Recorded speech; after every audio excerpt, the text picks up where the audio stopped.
Imagine digging in an English field. Among soil, stones, and pottery fragments, you suddenly find a small bronze object. It almost fits in one hand, yet it looks as though it does not belong to the world of the Romans. 12 sides, 12 openings, small spheres at every corner. No inscription, no number, no clue. And this is where one of Europe's strangest mysteries begins. This object is not unique. Similar pieces have been found in several countries, from Britannia through Gaul to Germania. They date from the Roman imperial period. Yet the Romans themselves appear to have left no explanation of what they were for. This is more than a missing footnote in an old book. The Roman Empire left roads, coins, treaties, inscriptions, and images. It is all the more striking when an object survives in so many variants, yet its meaning remains silent. Was it a measuring instrument, a religious object, a tool, or something whose meaning disappeared with the world of the Roman Empire? This is the mystery of the Roman dodecahedra. At first glance, a dodecahedron almost resembles a modern construction model. Yet, the known examples are usually made of copper alloys and were elaborately cast. Each has 12 pentagonal faces. At the center of each face is a hole, and their diameters can differ. Small spherical protrusions sit at the vertices. The objects are not standardized. Some are small, while others are much larger. Their details also differ. This is precisely what makes the search for a simple explanation so difficult. If it had been an official Roman tool, one might expect identical measurements, identical markings, or a clearly repeatable form. Researchers have not found this so far. The objects resemble one another enough to belong together, but not enough to reveal their purpose. In 2023, a particularly well-preserved example was found during an archaeological excavation near Norton Disney in England. It came from a site that is still being investigated. The discovery shows that, even after many centuries, new finds can reopen an old question without answering it at once. The more closely you examine the object, the stranger it becomes. It is too finely made to be a toy. It seems too elaborate for a simple everyday item. And if it was so important, why do the sources remain silent? The find locations form a striking pattern. Dodecahedra appear above all in the northwestern regions of the Roman Empire, in present-day Great Britain, France, Belgium, the Netherlands, and Germany. Finds are also known from other areas north of the Alps. Curiously, they are absent from the Italian heartland, according to the present state of research. This does not automatically mean they were not Roman, but it raises an important question. Were they part of a local tradition in the Roman provinces, or were they an object that Rome adopted without inventing itself?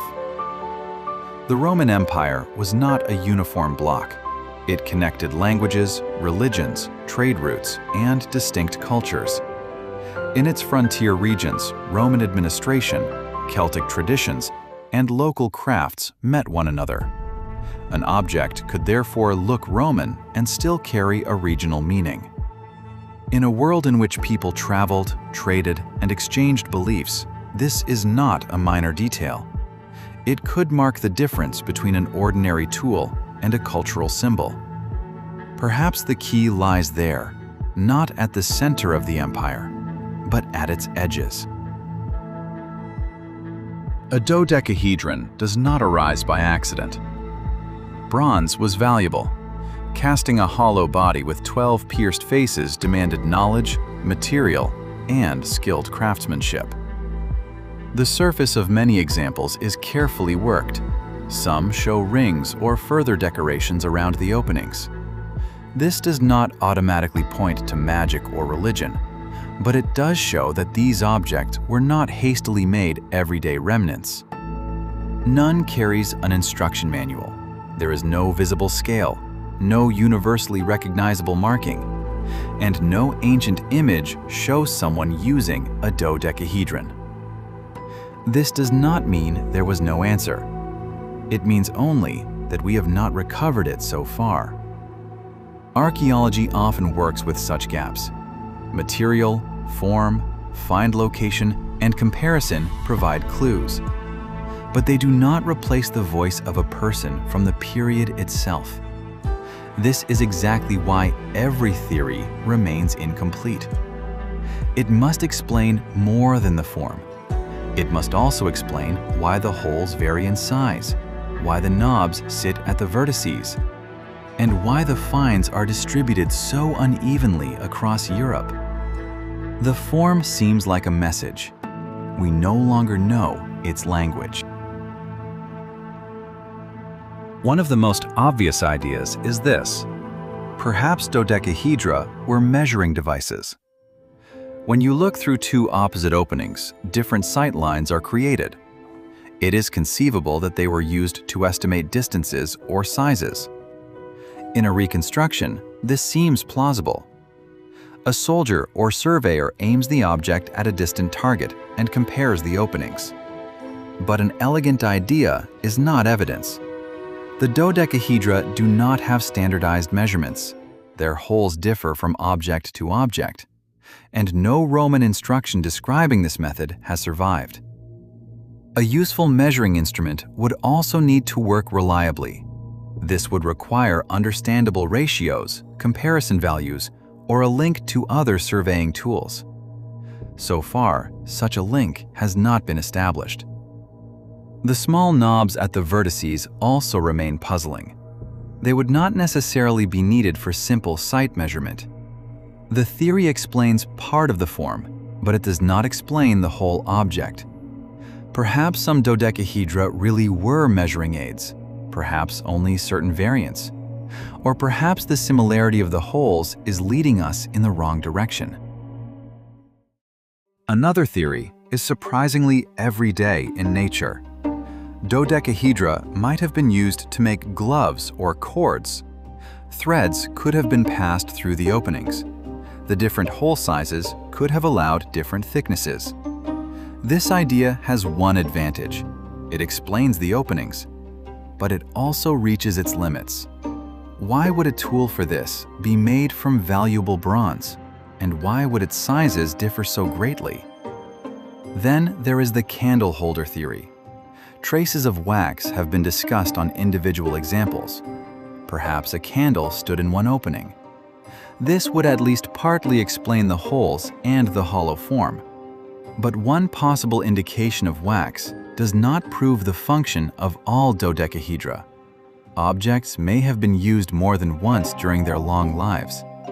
An object that first held a symbolic role may later have been used in a completely different way. And the reverse is also true. A simple practical use does not rule out special meaning. In antiquity, many objects were useful, valuable, and symbolic at the same time. This ambiguity makes the dodecahedra so hard to grasp. The theories sound possible, but none rules out the others, and none solves the mystery completely. The longer we consider the practical explanations, the stronger another possibility becomes. Perhaps dodecahedra were not tools, but symbolic objects. Their complex form, the value of the material, and the careful workmanship might point to a special significance. Some researchers consider a religious or ritual use conceivable. In the Roman world, belief, everyday life, and protective rites were closely connected. But the same rule applies here. Conceivable does not mean proven. There is no inscription linking a dodecahedron to a god. No surviving ceremony describes its use. No temple relief shows a priest holding such an object. A ritual object is therefore a cautious possibility, not a revelation. The most dramatic claim would also be the weakest here. The more spectacular an explanation sounds, the stronger the archaeological evidence needs to be. Perhaps it stood for order, the cosmos, or protection. Perhaps it was a valuable status object. Perhaps it belonged to a local tradition that never appeared in written sources. This makes the theory fascinating and dangerous at the same time. Where evidence is absent, the temptation to invent a story begins quickly. That is exactly what we will not do. The find from Norton Disney shows why archaeological context is so important. Many older dodecahedra were found without their original location of deposition being precisely documented. Then, only the object itself remains, along with many questions. The English example, by contrast, was found during an excavation. It was exceptionally well preserved and lay in an area that archaeologists wanted to investigate further. Nearby, Roman pottery and indications of long-term use of the landscape came to light. This does not mean the function has now been resolved, but the find location might reveal whether the object was deliberately deposited, whether it belonged to a settlement, or whether it was part of another process. Modern studies can examine the metal composition, create 3D models, and make the smallest traces visible, but they cannot force a lost explanation to reappear.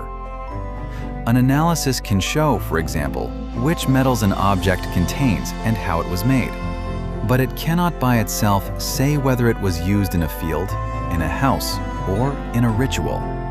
For that, we need context, and that context has been lost for many older finds. Perhaps this is the greatest strength of the find. It gives research new possibilities without providing a false ending. With a genuine historical mystery, an open ending is not a failure. It is the result of honest research.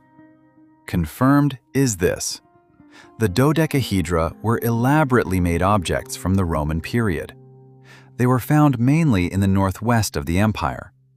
Their shapes resemble one another, but are not identical, and there is no unambiguous written explanation.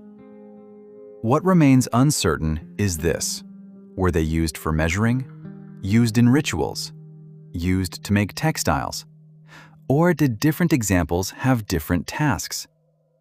Perhaps we are looking for a single solution, even though there was never only one. In the Roman Empire, similar objects may have been used very differently from region to region.